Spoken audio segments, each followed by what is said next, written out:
All right, guys. Well, here we are, and you know, I am having bad Wi-Fi problems right now. Last night, I tried to upload the monologue, that one like 5-minute one where it looked like I shot heroin in my groin, and I was like, "Let me do a video." That one, but I honestly I was not high, but it certainly seemed that way. I agree, but no, I was just fatigued and like exhausted. But that took like an hour and a half just to upload 5 minutes. Now, I've been living in this guest house for a couple years now, and you know, it's 1,800 a month. It's little. It has a pool and a jacuzzi, so it's pretty cool. And like, it's better than an apartment because we have our own space. It's safe here. It's whatever. But now that we have another baby, we're getting another place. I have tried everything to increase the Wi-Fi. Since I live in a guest house, I can't get my own account. So I pay $55 extra a month, and they like put 900 Mbps or whatever, however you say it. I pay 55 extra, it doesn't do shit. You know, to upload something, even if I compress it, takes like, for like an hour long video, it takes 30 minutes. If I don't compress it, takes like 2 hours. So, and like, it's okay. Like, I'm about to get a new place. I'm still poor, but I'm not as poor as I used to be. I used to like give hand jobs for like camel cash. Like, come on, let me get 5 of those. I'm trying to get a windbreaker. Oh, always gotta go there. But for the time being, I'm here. We're looking for places right now. We're trying to buy a place. Totally buy. Yeah. And the other day, my landlord's like, "Look, man, I got a new router, and the speed's going to be increased by 3 times." I'm like, 3 times, you say? He's like, "I don't lie." I was like, "All right, cool." I checked my Wi-Fi. It was at 19 Mbps. I pay $55 fucking a month extra, and that's what I get. Sucks. And then I tried to upload another video, and it took like over an hour just to do the little 10-minute, breakdown thing for the $10 tier. So I'm just don't know what to do. People have told me get a mesh box, get an extender. I've done all that, router, modem. We've done all of that shit. I'm willing to I'll do anything. If I can cut my arm off, mail it to a postal worker. Be like, "You didn't put a return address on this, bitch. Send it back." All right, anyway. So that's going on, and that sucks. And I got word yesterday that my movie's getting optioned. Different script that you guys don't even know about. Tomorrow I go out to lunch, and it might get finalized. That actually might come out on Netflix before anything. I don't know. The documentary's in full fucking motion. We're going to have cuts for you guys really soon from this new director, and I'm really stoked on it. But looks like I have a couple other movies coming out, too, because I'm fucking the man. That's why. I'm the man. Yeah, so what? No, I don't know. I tried really hard, and I don't believe shit. You know, I've been completely, like, jaded by Hollywood now. I'm like, check out this camel windbreaker I have. Hand jobs? Yeah, I'll still give them. Are you sure I'll be famous? Oh. Dude, your jizz smells like fame. Yeah, I know. It's intentional. Sorry, I hate when I laugh at my own jokes. That's embarrassing. But anyway, alright, so I'm happy about that, though. I mean, you know, I taught myself how to write screenplays, and for any of you out there that want to do that, and I think that a lot of you are full of stories, you guys have a book, you guys have a script inside of you. But damn, dude, this story hurts. Just a little slower. Just the head. Just the introduction. Oh, how's that? Dude, the story feels so good. Oh. I think I'm going to do that video series again where, like, how to turn your crazy life experiences into a novel or a screenplay, because I've done it. I'm a fucking idiot. If I can do it, anybody can. What up? I'm Ryan. From Santa Barbara. Vicious, though. Hey, what's up, fool? Alright, if this makes it onto YouTube, please like, comment, subscribe. Check out patreon.com/Ryan Leone. I'm going to do a monologue on the $10 tier about my crazy-ass rock star experience that I had the other night at the Chateau Marmar. I don't even know if that's how you say it, but it's a $2,000 a night hotel. It was fucking wild. There's like coke like coming out of my eyeball right now. I'm like, oh, hey, no, I didn't, yeah. It was cool, it was mellow. Alright, let's get into the story. So, where we left off last time, I just did one of the stupidest fucking things. Oh, if this is on YouTube, like, comment. Did I already say that? Like, comment, subscribe, check out patreon.com/Ryan Leone. It's in the pinned comments. And I've been busy as all fuck recently, busier than I thought. I was like, oh, new director, I'm not going to do shit. No, real director, now I have to do like, also he's like, do a cartwheel down those stairs, recreate it for me. I need to envision it. I'm like, come on, man. We've done this 7 times. I don't care, do it again. I'm like, oh, all right, cartwheel. And then I like, all right. Sorry, I'm in a weird mood. All right, so where we had left off last time, I had signed myself out for the hospital. I've done a lot of stupid shit in my life. Spoiler alert, I've made some mistakes. I've been to prison 3 times. I'm just saying, if you haven't been to prison 3 times, that doesn't mean that I'm worse than you. It just means that I sound worse than you. Everybody's hell is the same. And that's what really bothers me. Is that, like, I don't like when people say that about me, when they're like, that guy's been through more than you. Like when they say that about me to somebody else. Your rock bottom is your rock bottom. You know, some people's rock bottoms are gnarly. You know, they're like, literally like some scuba divers like sticking a snorkel in your asshole. And they're like, come on, you need to get sober. And you're like, oh my God, this is my bottom. That's some people. Some people, like for me, my bottom was not this. Interestingly enough, being in that cell, watching lightning pour out of the fucking ceiling, kicking methadone, finding out that my girl died while I was still kicking, all of that. By attorney saying that I was going to do 10 years in prison, that wasn't rock bottom for me. My rock bottom came years after that, when I was in solitary confinement after my grandfather died. It all caught up with me, because my whole life I was running away from everything. I was like, oh, emotions? I'm cool. Fucking, like, get a sweat towel and, like, wipe my forehead. I'm like, yeah, emotions are lame. And when I was in solitary that time, think about this. They took every conduit I could possibly have. Music, books, another person. I just could still beat off with Mandy. Hi. You want to do sex again? No, Mandy, I'm constipated. You're always constipated. Now, you don't love me. You're not even real. Yeah, I am. She, like, slaps me. I had no conduits to medicate, you know, and you don't always self-medicate with drugs and alcohol. You can self-medicate with sex. Now, you know, I wasn't having sex in solid, but I was coming a lot. And, you know, you remember being like 12. Remember when you were like 12 and you like beat off like 15 times in a day, and like you're like, by the end you have like tendonitis or whatever, you have like tennis elbow, and like you've gone completely pale and your parents think you have mono. Not you. I don't know. I was a big masturbator. That's what would happen in the hole. I would beat off so bad that I'd have cramps where I couldn't do it anymore. I'd be like, man down. And they'd come and I'd be like, oh, I hurt my hand. They'd be like, how? I'm like, I don't know. Mandy did it. Being in solitary like that when my grandfather died. Now, my grandfather was old. It wasn't some tragic thing. He didn't die in a car accident. He didn't die from an overdose. He didn't die from cancer or a disease. He died from old age. I think what ultimately took him out was that he had a brain aneurysm. Now, I loved my grandfather. I loved my grandparents. Of course, these are my family members. That was the first time in my adult life where something really bad had happened like that. And I wasn't able to get loaded to cushion it.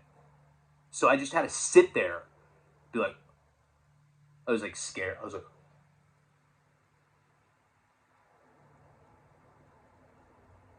for like 16, 17 hours, and then I'd be like, I'm gonna beat off now.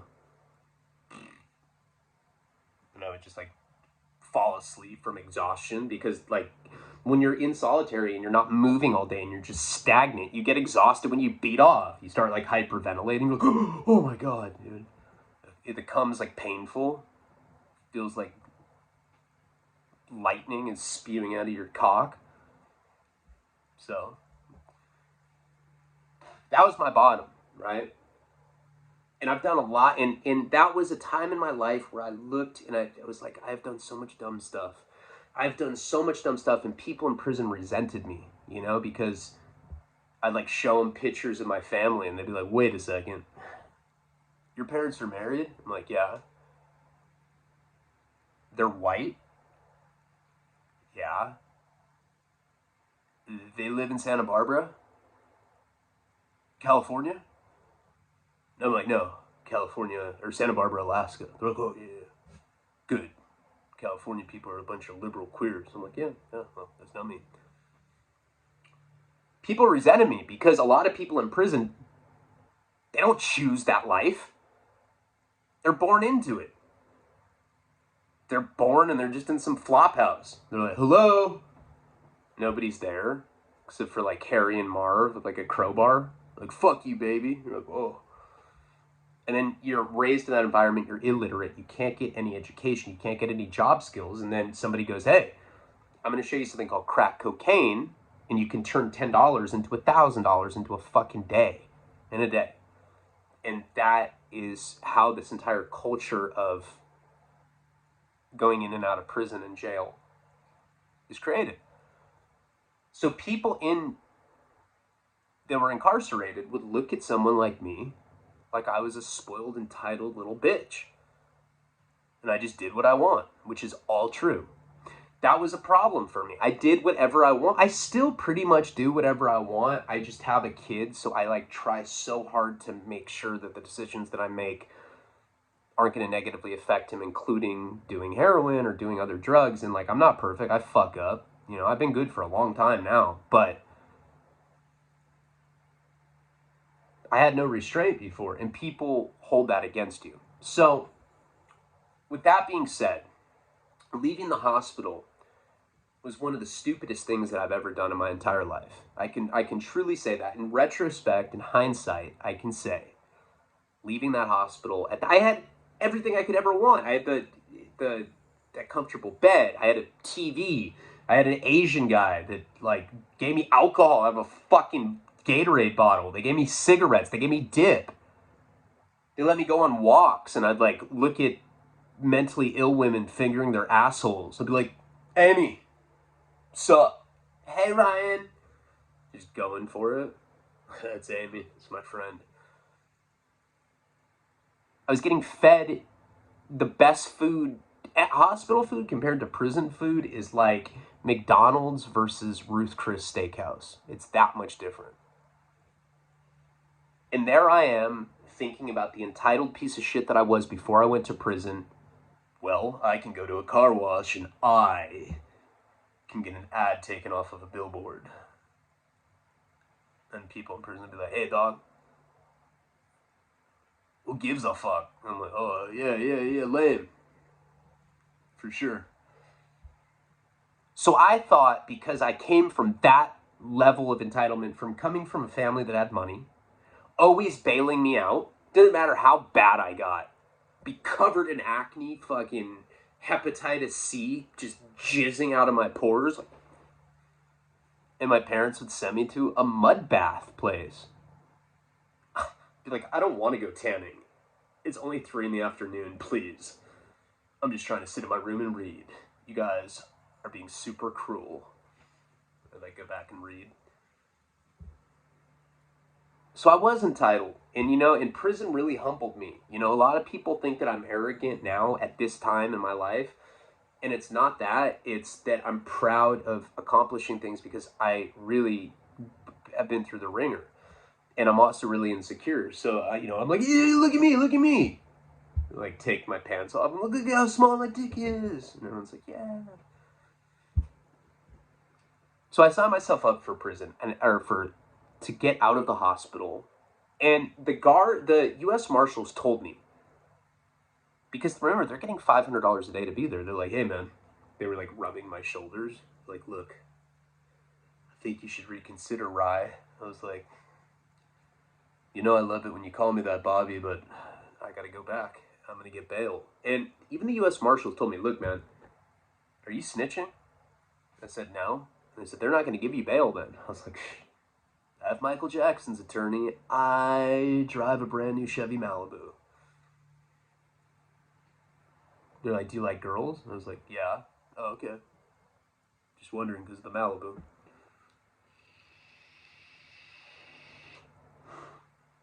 So after, you know, against medical advice, with the U.S. Marshals telling me not to do it, I ended up leaving the hospital anyway. Now, what they did is they put me on a gurney. Again, I was shackled. They left me. The doctor was so cool that he gave me an extra fat dose. He's like, all right, well, you're leaving, Mr. Leone, and I give you fat dose of methadose. Because I know you're about to go through living hell. He's like squeezing a tennis ball to relieve stress. I'm like, all right, whatever. So I left there loaded. They end up putting me on this gurney. I'm shackled. They bring me back to MDCLA. Now, I swear to God, I remember this very clearly. When I got back to MDCLA, going from that nice hospital where Amy was fingering her asshole and it was just like a nicer environment. And hospitals aren't a nice environment anyway, but compared to prison or jail, it's much nicer. And I remember getting back, the way that they bring you when they transport you to MDCLA, I was in a van, shackled, you know, they like took me in a gurney and then they like propped me up. I looked like Hannibal Lecter. I had like a muzzle on. I'm like, yeah, methadone withdrawal. And they took me off the gurney and they put me into this van and they ended up bringing me back to MDCLA. Now, when you go back, they bring you into this underground parking garage. So they bring you like, it looks like any underground parking garage that you would go into, but there's like an armed guard sitting at like the toll booth. They show their little badge, their little like ID card, and then they open up this gate. And when that gate closes, it almost feels medieval. It feels like the gates of a fucking castle are like, like slamming shut. And I remember instantly regretting it right when I got back there, because you just have that, the energy is palpable. You can feel the morose quality of that place. Just a really gloomy, awful place. You can like hear the reverberation of Pisces getting butt fucked. Like, I'm like, oh my God. So when you end up getting back there, when you leave, when you go anywhere, you know, if you go to court, anytime you leave that fucking building, they make you do all the intake stuff over again. So they bring you up to this floor. I think it's the 4th floor. It's called R&D. Now, we've talked about this. In state prison, it's R&R. Receive and release. In federal prison, it's called receive and discharge, R&D. Now, R&D has multiple purposes. That's where you get fingerprinted. That's where they put the little, like, that's where they take your mug shot. That's where they give you a psychological evaluation, a medical screening, and they basically make you sit in tanks. So you do this musical chair type thing. So I get back to MDCLA. They put me in the elevator. And remember, I had been like at this hospital, I don't know how long I was there, maybe 10 days. I've been chopping it up with U.S. Marshals, and they've been treating me like a human. None of that like, ooh, you're an inmate.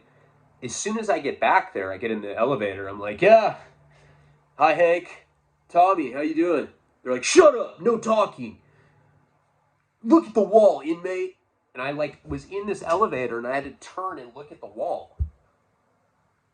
I was sitting there, I was like, wow, this is super hurtful. I'm not going to say anything though. Silence is the best revenge. Like sit there with my eyes closed. Then they end up taking you to the 4th floor, so they take you to R&D.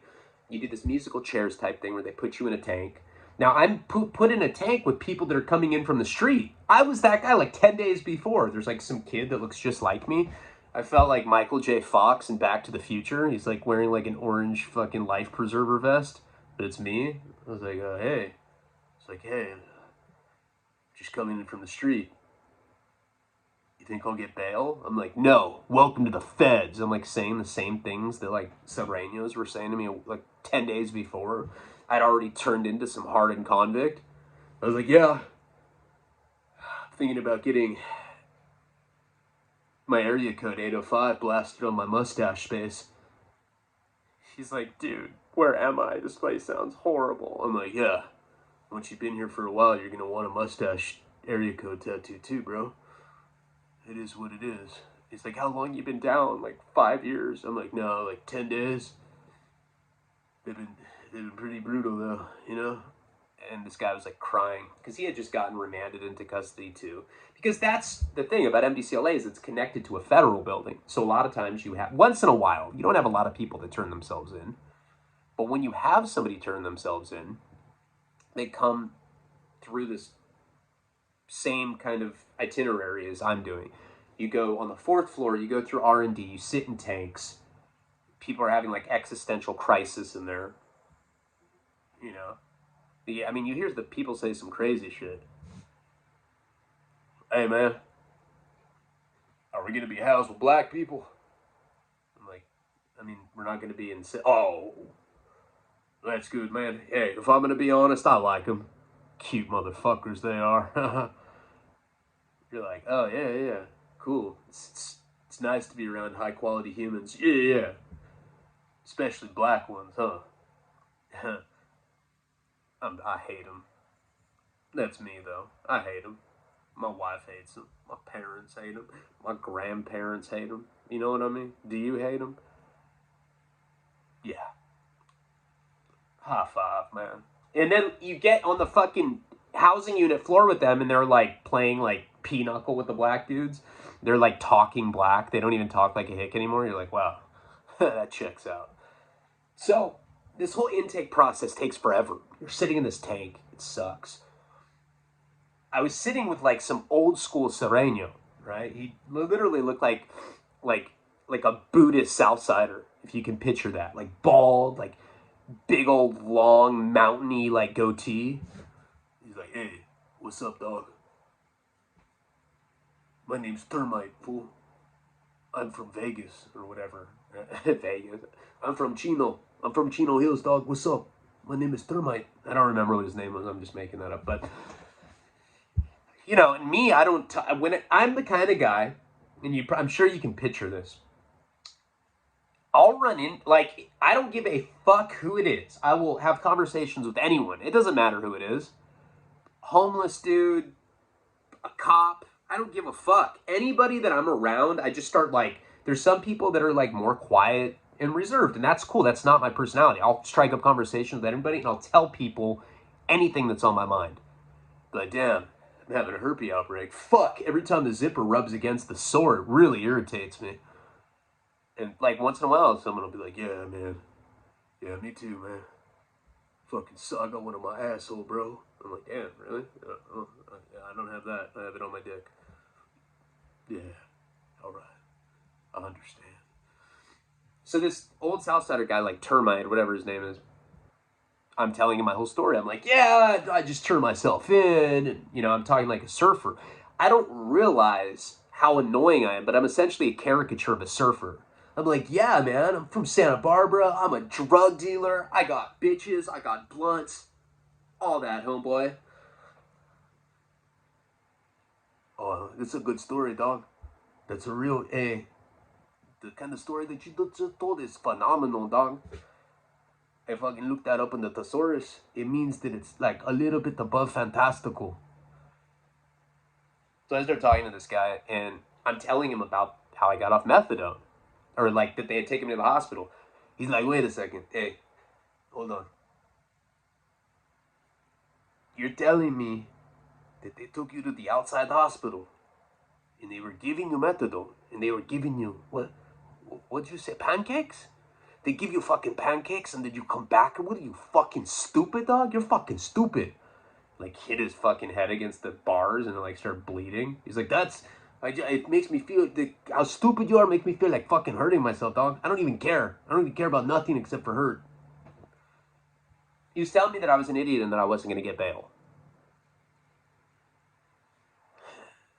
I was like, well, hold on. I may have left out the fact that I have Michael Jackson's attorney, Bob Sanger. You may have heard of him. He defended a child molester. He's a good guy.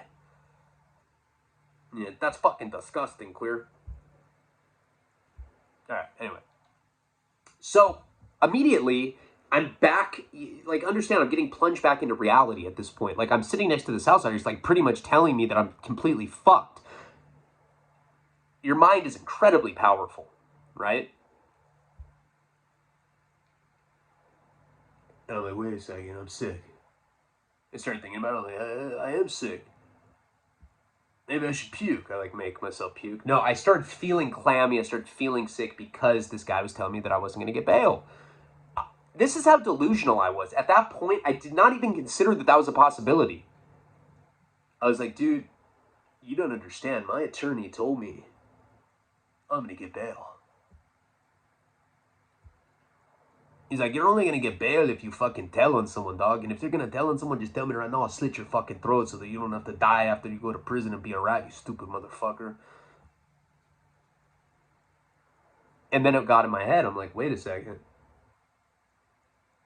The only way I'm going to get out of here is if I tell on someone. Who can I tell on? No. I wasn't willing to cooperate. My attorney, like I said, wasn't even, he's like, it's against my religion. I won't even represent you if you're considering cooperation. Michael didn't cooperate. Michael had sex with kids. Yes and no. What do you mean yes and no? There's no yes and no, motherfucker. He's a chomo. Well, yes and no. You know, and I'm like, what the fuck? So now I know, like, I'm starting to panic. I'm like, oh my God, I'm not going to get out. And then I'm thinking about the floor that I went on. And I start panicking about that. That's another thing that I hadn't considered. I had not considered the fact that before I left, I'd pissed people off. I pissed off Cash. Cash may have left, though. See, that's like a discrepancy in my story that I don't remember, because I don't even think he was the shot caller. I think he was just the first white dude that I talked to, because I remember I was going upstairs to talk to the shot caller. Maybe, but he also got in a fight at some point. Maybe he went to the hole. I don't remember. But I had pissed off the white guys. The one white dude, he like looks like Moses. He has a cane. He's like, look, my arm resembles that of an old tree. It's stuck to my body like a root. Like, damn, dude, how old are you? Oh, I've been here 17 years fighting my case. My attorney says I might win, too. You meet a lot of fuckers like that.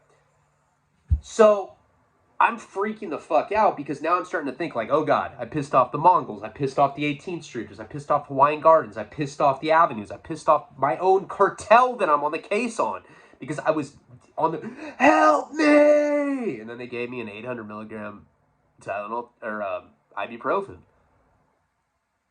Strong kind. Oh, I didn't know. So now they end up taking me to the lieutenant, right? That's part of the process. You have to do the medical intake. You have to do the psychological intake. And then you go to the captain, not the lieutenant. You go to the captain, and the captain assigns you your housing. So, and I remember he was like this redhead dude with freckles. He looked like the problem child guy, but like grown up. And he's like, hey man, I'm the captain. I'm Captain Luke.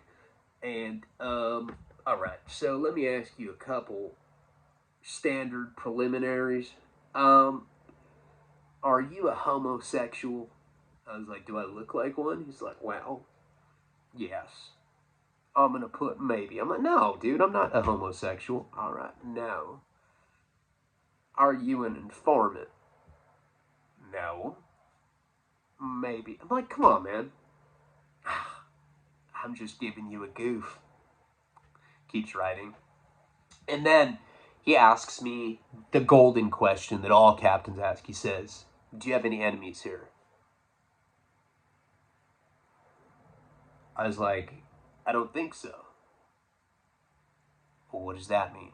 I was like, well, I don't know. I was like, I was on 6 South. I was kicking methadone. I took a shit in the shower. He's like, I heard about that. I'm just going to be completely honest with you. We've all been making fun of you behind your back. I'm not going to put you back on that floor. I was like, is this ratting? He's like, ratting because you told me that you were kicking methadone and you shit in the shower? No. I'm going to put you on a different floor.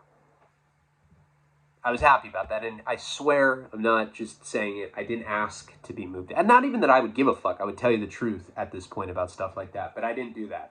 And if I had, this is how silly prison is. If I had gone to talk to that captain and I had said, yeah, look, I'm scared. People on that floor probably want to kick my ass. That's considered ratting, and you'll get stabbed over that.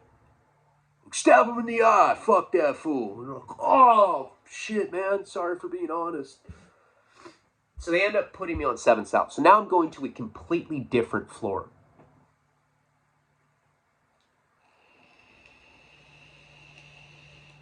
I'm trying to think of who my first cellie was. Damn, dude. I don't know. I had so many of them. May have been the Asian guy. I don't know. I've had so many. Anyway, they end up putting me in 7 South. Now, 6 South, the floor that I was on before that's the one that Cash was on. That's considered one of the worst floors at MDCLA. However, 7 South was one of the worst places I've ever done time in my life. It had some really high-powered people in there. Sharky was in there, Chenny, Negro Damas was there, like all these fucking people that I ended up having problems with. But anyway, I end up going into this unit. So they give you your linen roll. They give you, they give you fresh linen. You go with like your mattress. Now at this point, like I said, I've already psyched myself out of my brain where I feel sick. I feel sick even though I'm not sick. You know what I'm saying? Like, I'm like, oh, dude, I don't feel good. I'm just going to keep saying that, and it probably will make me feel worse, you know? So I'm holding this, and I remember just like, oh, I'm sick. And I end up getting into this unit. Now, I don't remember, like I said, the first person that I lived with there. Eventually, I moved in with Chenny, and I became a resident Southsider. But I don't remember who I lived with. I don't remember who my first cellie was. Whoever it wasn't for a long time. And like, you got to realize, like, I've been to jail and prison so many times. I've had so many different cellies that I just don't remember who this person was. But I was kicking, and I ended up going in the cell. I don't even remember who was there. Anyway, very quickly after that. Now, methadone, like I had said in earlier videos, carries you for 24 hours. 24 hours before you get full-blown sick, but the mind is very powerful, so if you tell yourself you're going to be sick, you're going to definitely feel not as good. So I should have just like told myself, no, I'm high, and I probably would have stayed feeling better for longer. Whoever my cellie was, I'm sure I told them that I was kicking. It actually took like 2 days for it to really get bad. Now, I remember my first full day on this floor. And I ended up meeting who would become my core group of friends at this place. Now, the first guy that I met was this guy named RJ. You know, there's not a lot of people there at this unit. There's probably, I don't know, 100 men on each floor, maybe a little less, maybe a little more, but something like that, about 100 men. And I was 23 years old at the time. So people that are that age naturally want to come befriend you and probably butt fuck. Like, yo, fool, I've been down 4 months, let's butt fuck. One of the first guys that I met was this guy, RJ. Now, RJ was probably 26, 27, something like that. And this is the guy, if you guys remember. Very interesting character that a lot of interesting things happened to while I was there. But this is what he was in prison for. So I met this guy, RJ. I don't know what race he was. He wasn't white, but he wasn't another race, if you know what I'm talking about. Like, he was, like, exotic. It feels really weird to describe a man that way. His eyes, homeboy, bomber than bomb. He was probably, like, I don't know, Hawaiian or some shit? I don't even know. I know that he was adopted. He's not even a race. He's adopted. I don't know. I don't remember what he was. He ran white, though, or he ran other, but I think maybe he ran with the white. I don't even know. So what RJ was in there for, me and him started talking immediately, and we struck up a conversation the first day, and we became friends. And he told me his whole story. So he was going to the University of Hawaii. He started selling weed. He was selling ounces of weed so that he could smoke weed for free.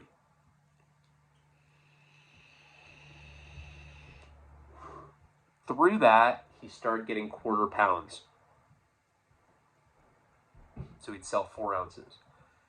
Again, he's smoking just so that he can do it for free. Eventually, he gets a connection that gives him pounds. So he gets like a pound or two, and he's in college. And he said that he was always a preppy guy, didn't do drugs, he wasn't a partier. I mean, he smoked weed, but that was it.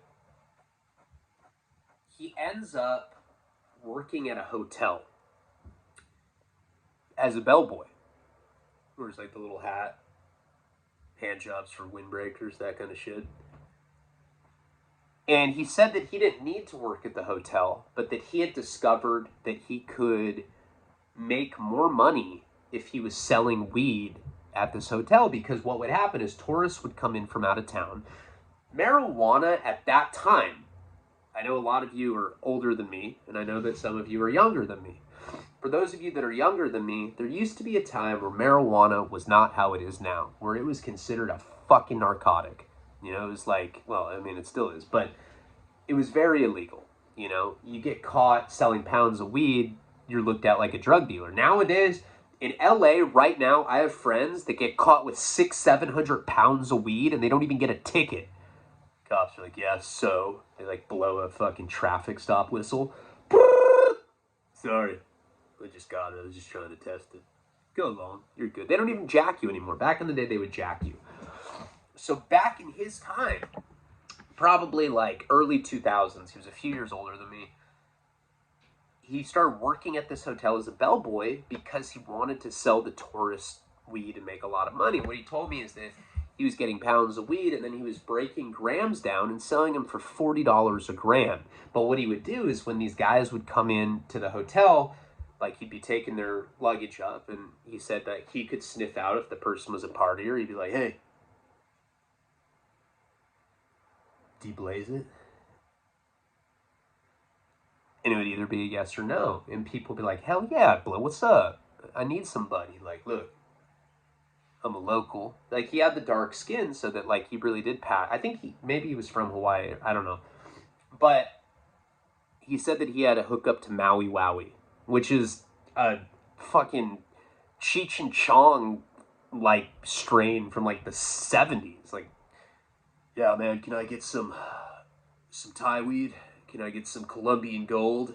How about some Maui Wowie? Like, that's like shit that undercover cops say.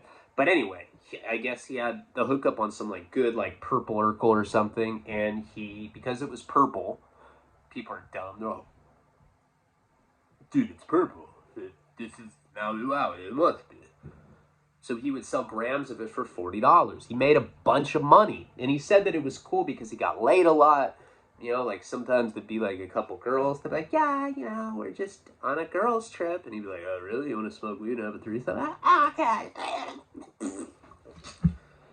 He's just having a good time, right?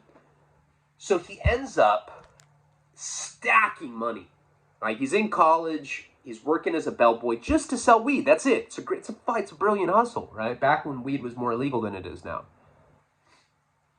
Check people in. And sometimes people would want 10 grams, and he'd sell them for $40 all the way up. 10 grams for $400. The guy was making a killing. He told me he was getting pounds for like $3,500. I don't even know what that's 444 grams or something times 20. He's making insane amounts of money, right? Times 40. Making insane amounts of money. I don't even know what that is, but he's making a lot. So one day, he's at this hotel, and he's telling me this. Now, by the way, this is one of the richest people I'd ever met in jail. Now, the first day, he comes up to me, he's like, hey, man, I'm RJ. Like, really? What race are you? He's like, I don't know, I'm adopted, but I'm RJ. Nice to meet you. I was like, nice to meet you too, RJ. He's like, hey, you want to smoke a cigarette with me? Like, instantly, like, gaydar. Doo, doo, doo. I'm like, oh. all right, I'll smoke. Let's go. And so we ended up going in my cell. That's why I don't remember who my cellie was at that time. But he was the first person to show me how to light a cigarette with 2 batteries. The same way that I did that video on YouTube a while ago, how to light a cigarette in prison.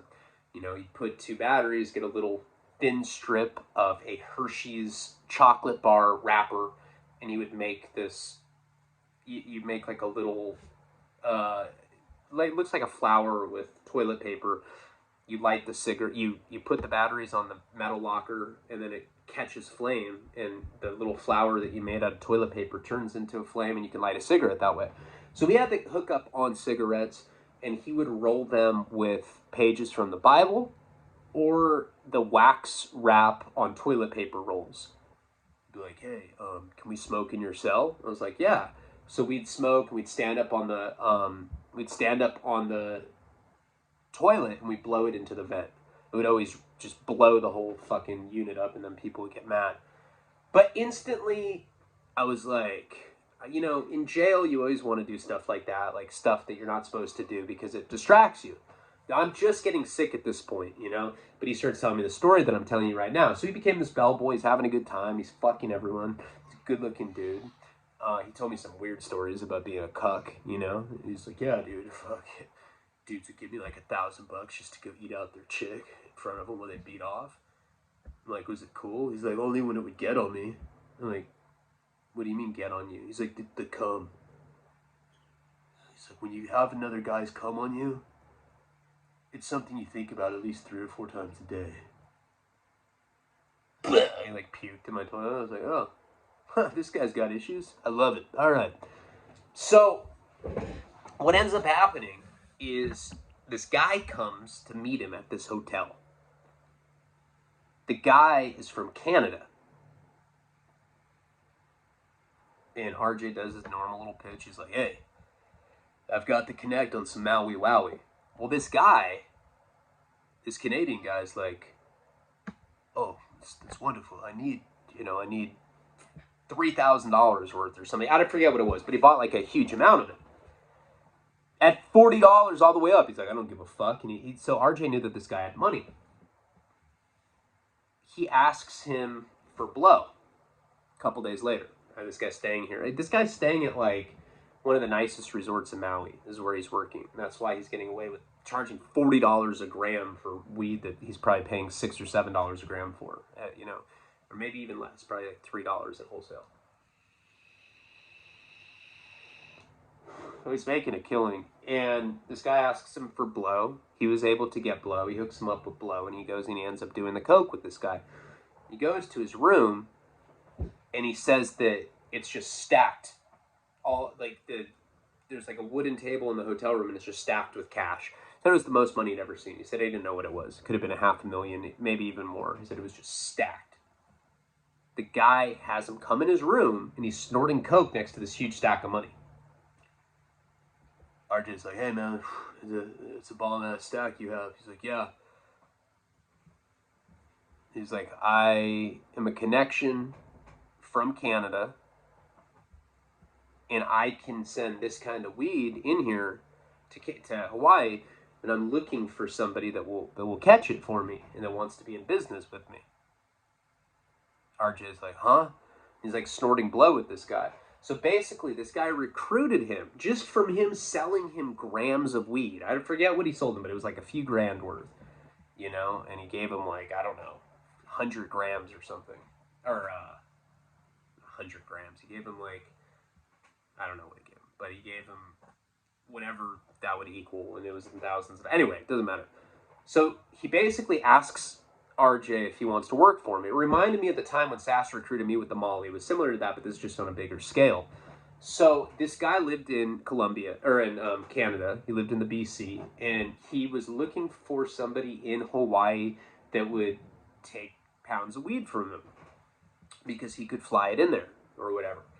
And he's like, I'm literally in Hawaii just to meet somebody that I want to work with. This guy, RJ, thought it was too good to be true. He starts working with him, and this guy starts giving him hundreds of pounds of weed. So this guy goes from selling like grams to hundreds of pounds. 100 pounds of weed is called a box. That's what people call it, right? They call pounds units or packs, usually units. You know, I got a lot of boys that are still big in the weed game out here right now, and like I'll go over and like hang out with some of my friends, and they have like 600-700 pounds of weed and shit. I'm like, oh yeah, I gotta go. Yeah, DEA, yeah. You still giving like $1,500 Netflix gift cards? Yeah, no, it's Ryan again. Okay, yeah, no, but anyway, he said he started making so much money that he dropped out of college. Right? He went from, he said he was, he's making good money selling weed when he was breaking down into grams when he was working as a bellboy. But now, typically when you sell weed like that, you get 50 cents, which is like $50 a pound, $1, or, you get $100 a pound, $1.50, $2, or points. I'll give you a point or 2 points. He was getting 7 points. $700 fucking dollars for every pound he sold, and he was selling 300 or 400 at a time. He didn't even have to do anything. This guy had all the connections. The guy just didn't want to keep going back and forth from Canada, so he'd send him a runner, and he'd pick up the weed, they get it at a hotel or whatever, and that was that. And this guy just started working for him, I don't know like what the logistics were or whatever, but I know that this guy was bringing like hundreds of pounds of weed, and this guy was getting $700 for every pound he sold, and he was selling like 300 or 400 a week. So what ends up happening is his connection in BC, British Columbia, in Canada, ends up getting busted.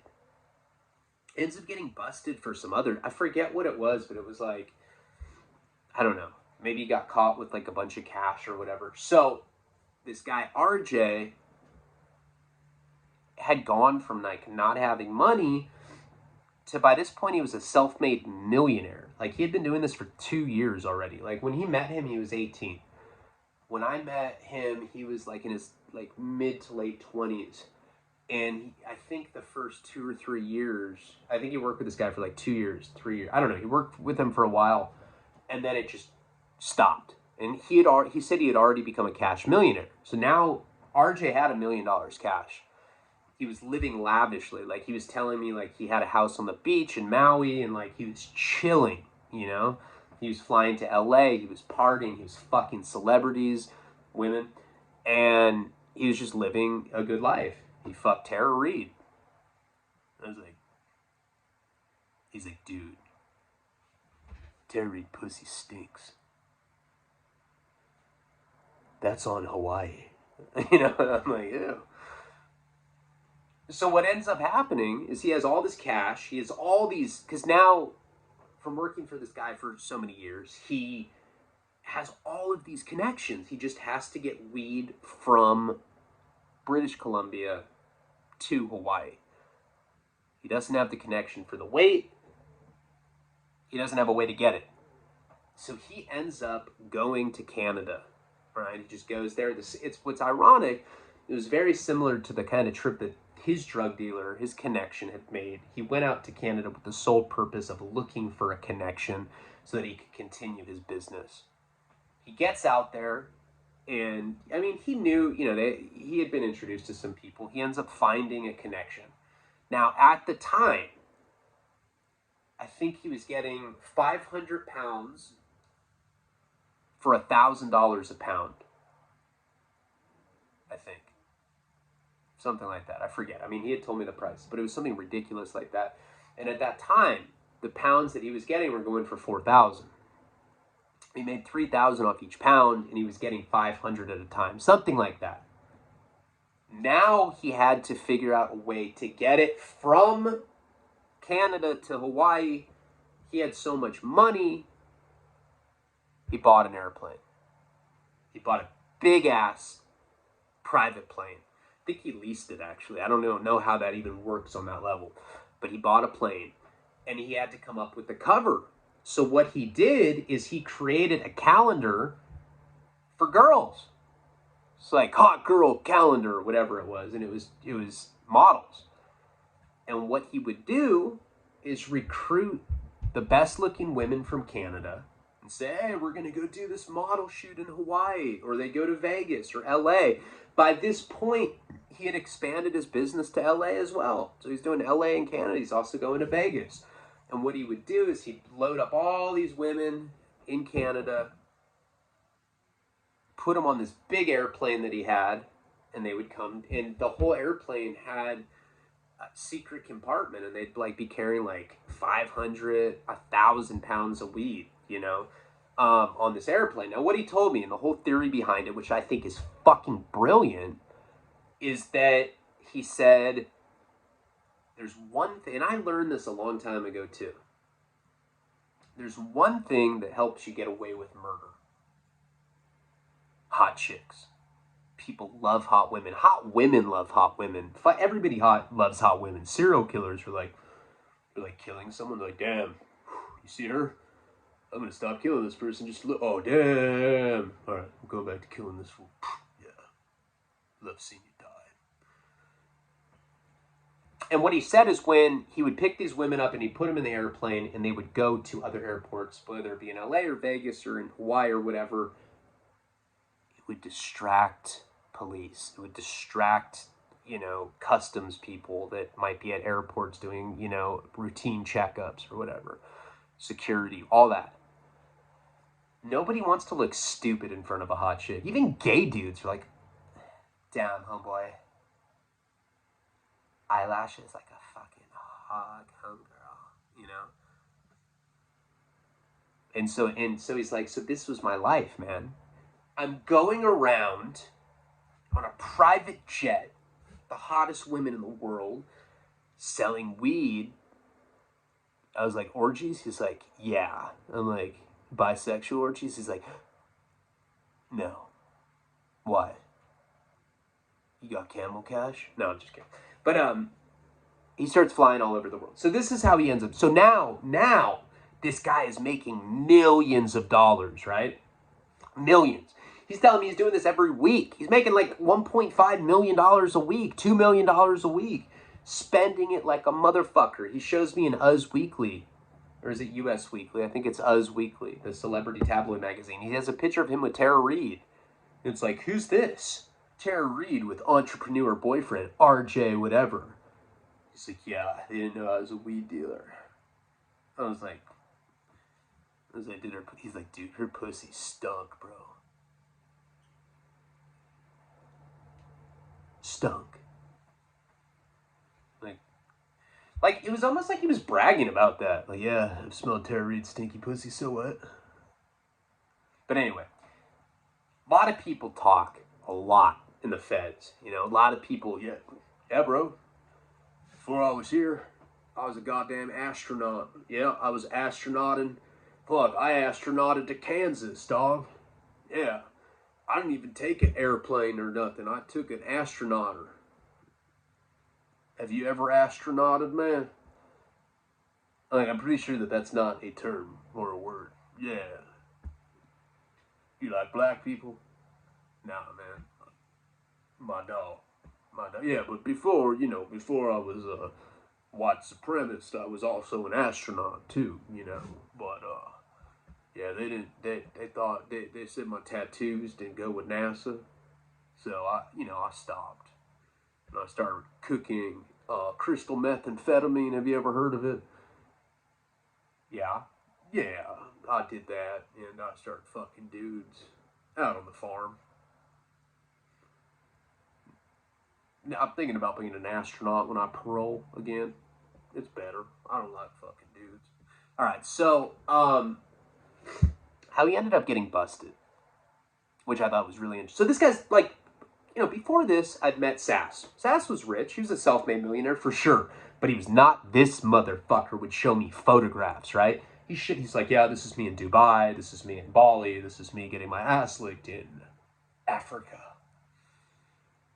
I'm like, is that a rhino? He's like, it's a rhino licking my ass, dog.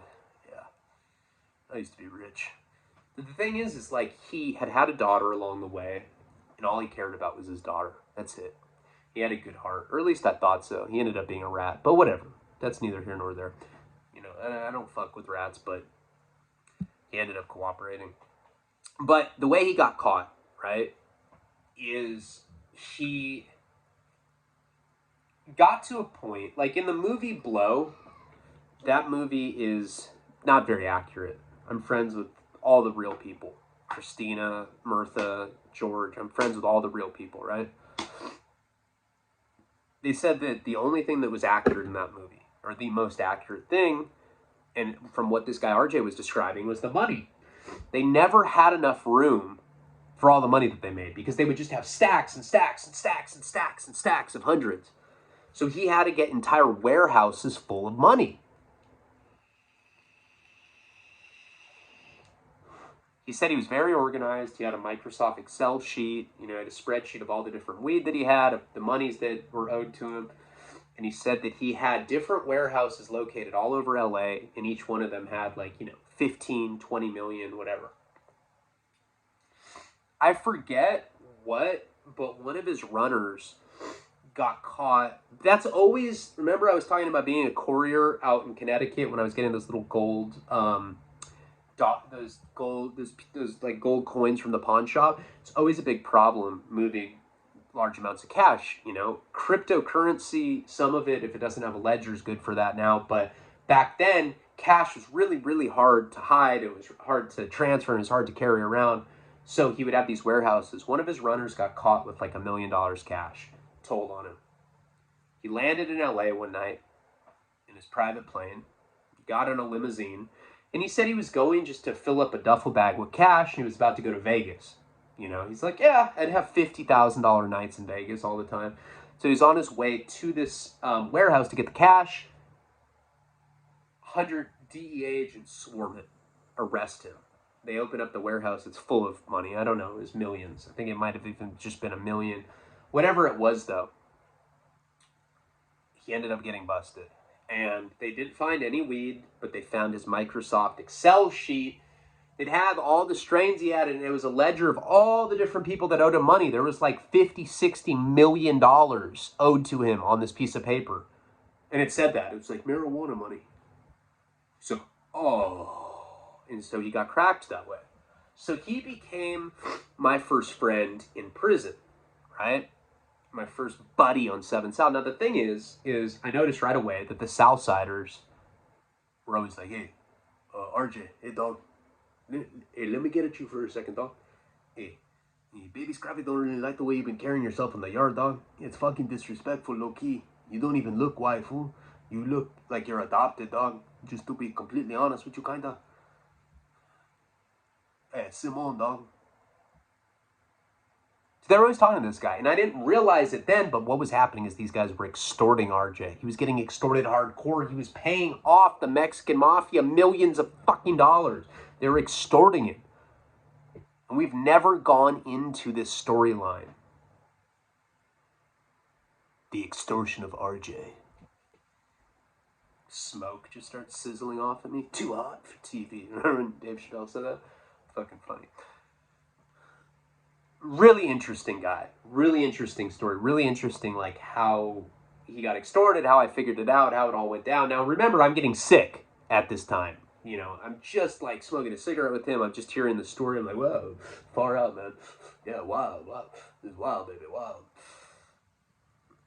But we're going to go into the whole story with RJ and how he was getting extorted by, I don't even want to say the people's names that was extorting him, but yes, he was getting extorted hardcore. And it was all going to the,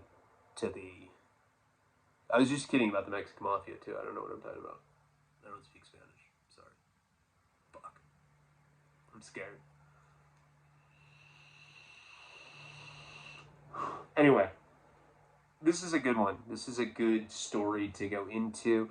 And that's what I like about this specific storyline, is that we can kind of blend shit that was going in on prison at the time. You're going to hear some stuff that you've heard before, but there's definitely, we're going to go into things that you've never heard about, because I'm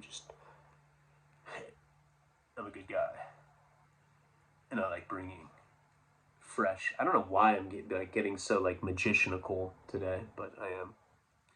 All right, guys, if this does make it to YouTube, please like, comment, subscribe. Check out patreon.com/Ryan Leone. I have no idea how long this is going to take to upload, but tomorrow I should have something else for you guys. I'm gonna do the New Mexico apple. I'm not gonna say what I'm gonna do. I'm just gonna do Thug Life. I'll never say that again. The whole video is ruined because I said that. All right, guys, palabra.